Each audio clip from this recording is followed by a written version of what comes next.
Welcome to another episode of the Ticklish. Hey, don't do that. The Ticklish Travel. Welcome to another episode of the Ticklish Traveler and his travel tales. Don't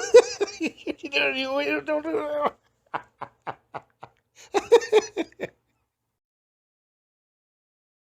Nye, everybody. Again, Nye,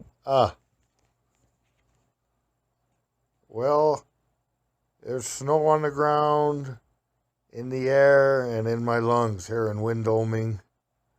It's early February 2021.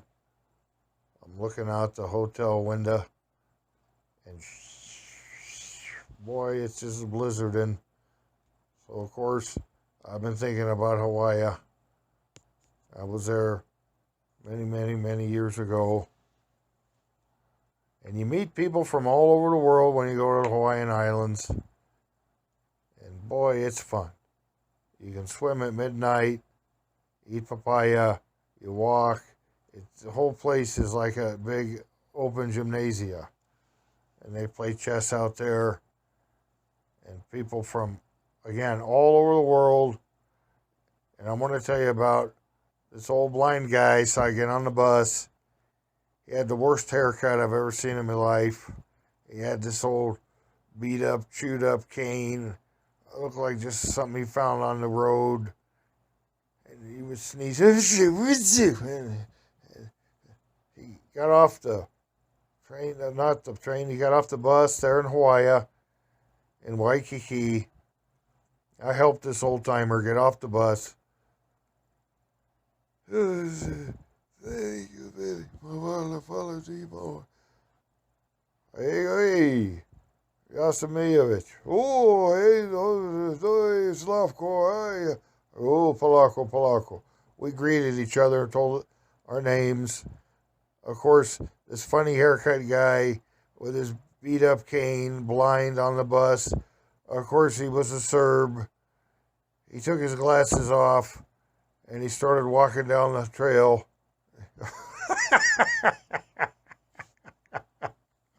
With no assistance, he chucked the cane in the bushes.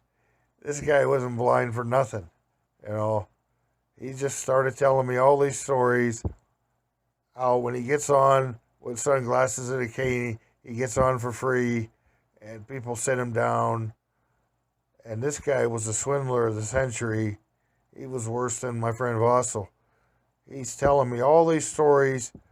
I used to go and sleep in hospitals, and he'd take a razor and bleed himself on purpose, and man,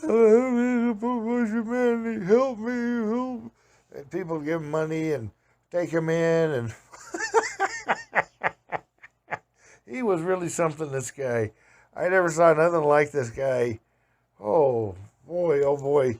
So I hung around this guy all day. When I met him, he took me to this Hare Krishna wagon, and they gave you free food. And he put his glasses on, and he says to me, "Come on, hide, come on." So he says, no talk, nobody, no talk. So I took him by the arm, and people were getting out of our way, and we got the food right off. We sat on the benches, and we listened to the waves come in. And he was telling me all these stories about all the money he got and all these very kind people that were helping him. One night we went out and he was smooching ice creams from people. Oh boy, he was an expert. This guy, he was fun to hang around with, and he really was in his 70s, and he had taking out the scissors one day, and right in the middle of the lawn area, he was cutting all the brown out of his hair and just leaving the white. And he wanted me to hit him in the arm, and bruises. I go, no, I'm not going to hit you. This guy, Slavko, he was really something there in a sunny Hawaiian day I followed this guy, and I had a blast. And he came one night to the hostel there in Hawaii, in Waikiki. There was a bunch of bruising guys, and they had all these Judas Priest shirts on and long hair and stoners, and they were big and rough. And me and Slavko walked in, and they were afraid of this guy. I was giving them those 50-50 ice cream bars as the little freezer. That's the only thing that would fit in there. I was shoving those 50-50 bars in there for all of us. We went walking around, and he was smooching, folding money from people and getting it. And by then, he had got himself a new cane, and he was tapping himself around, and I would just sit there on the bench and watch him. And these really beautiful women would grab him by the arm, and they walk him away. And there goes Slavko.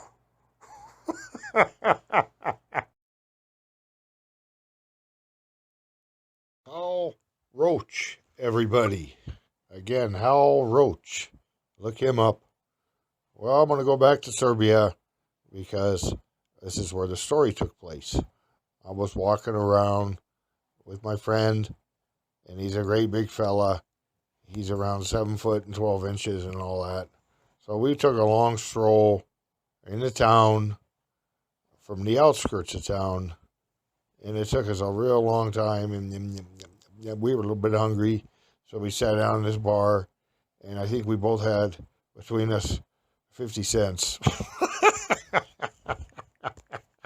So we ended up getting coffee, a whole bunch of sugar, and my friend pulled out a fork, and he says, I always have a fork, and maybe some day I get lucky and I can eat food with it. So we didn't get lucky, but we kept going to his teta's house, his auntie, and it was a real small, almost like a shed. We went in there, and there was an old dying man, and he looked bad. We went in the other room, me and my friends and his relatives, and we were laughing it up. Oh, the old guy kept making all these horrible noises. And man, a girl come in, and I guess it was her grandpa, her Jed. She was a little bit sad. He was on his last breath. And then the other sister come in, and we were all, drinking the pop. And I can't remember what me and Miroslav brought. Oh, I remember we did bring coffee, and we drank more coffee over there, and he was smoking cigarettes, and I even smoked a couple of cigarettes, and we went outside, and then we sat on these real rickety chairs, and man, those things were just about ready to break, and there was no TV. It was a very, very small house, and there was big cracks in the wall. The old guy, and he was making even worse noises than he was when we got there an hour earlier. And the little Slivovicas came out, and the worn beers, and put them on the small table. Well, the other cousin had come out now. There was a whole room full of people in there when we got there. So we didn't give our greetings or nothing. So he wanted to meet, the Amerikaners, which was me, even though, my family's from over there. He wanted to meet and talk to me about America. And I went in the room, and they said to be very, very quiet. And he had a couple of questions for me. And he wanted to know about Rice Krispies.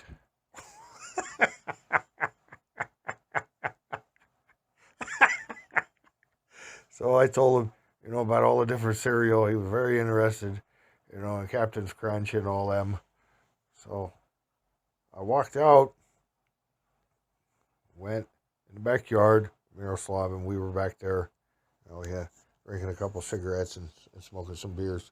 So maybe 3 hours had gone by now, and the girls were crying. The sister or the daughters or whatever they were, the relatives of this very old man. He was very, very old, and he was just laying in bed. He could hardly move. Well, the girl come in, and that was it. He was it was a goner. She says, with her hand across herself, like the Greeks do. So me and Miroslav went in to say our last respects to this old guy. And there he was, grabbing for the cigarette. They were trying to grab the cigarette out of his mouth, and he was just taking the last puff, and his ash was falling all over his chin, and his stomach, it was burning this little roll. He got the cherry, got a cherry and a cigarette. He got on his throat. It was burning him, and another chunk was on his chest, and then he grabbed the cigarette out of the little granddaughter's hand, and then he started puffing. Oh man, man! God Almighty, man! I never saw a dying man take so many puffs of cigarettes as this guy did.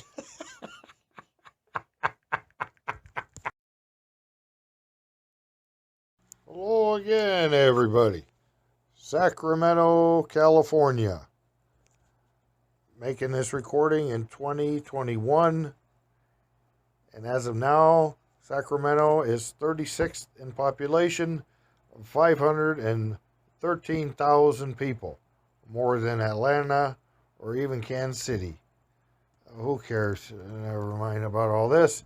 I want to tell you about when I house sat for some friends of mine so many years ago. I was right out of high school, and I went there, house sit, like I said, and critter sit. They had some animals, so they took off, and they went on vacation, Mark and Karen, and they had a couple old clunky bikes for me to ride.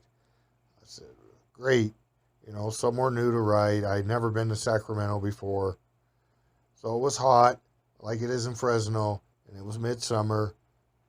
So I was just sitting around their home, and with a little bit boredom, I put on some of those old hippie records they had, and I liked that, and had my coffee in the morning, and a little cake. I took off. It was just boring.